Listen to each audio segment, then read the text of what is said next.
Hi, I'm William, and in Saratoga Springs and the whole of the East Coast, I suspect, the wine world's waking up, along with the crocuses, and we're starting to do wine tastings again, and people are coming, showing me new vintages and all of that sort of stuff. So you find yourself in these rooms with lots of people tasting wine, and they're all talking and discussing the wine in terms of the produce section, sort of fruits and vegetables, but it really used not to be like that. And back in the sort of 50s and 60s, when people were recording their impressions of wine, they certainly didn't mention strawberries or raspberries. I mean, typically it was done something on class. So, here we've got Michael Broadbent writing in the 1970s, and he says here of Chateau Meiny, an estate in Saint-Estèphe in Bordeaux.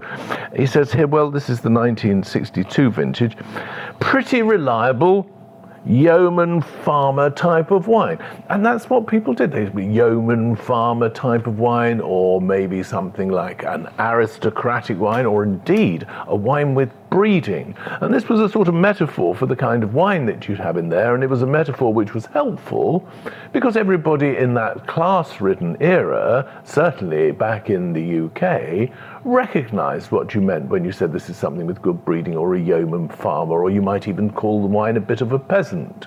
Everybody knew what that was. So a common vocabulary allowed you to describe the wine. And from then on, they would go on to realize that in an egalitarian society, discussing class and wine together was no longer acceptable. So it became something much more about gender.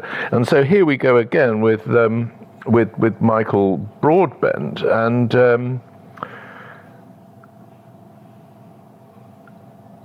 and here he speaks, fine, and just notice here, there's no mention of fruit.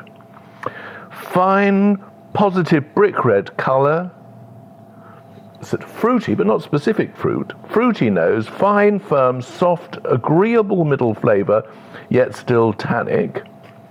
A man's wine. Well, that clearly isn't acceptable in these days of equality and all that sort of stuff. So that's how we got to the produce section via UC Davis in the 1970s or 80s. And that's why we now use fruits and vegetables as our way of describing wines. But I don't think that can continue.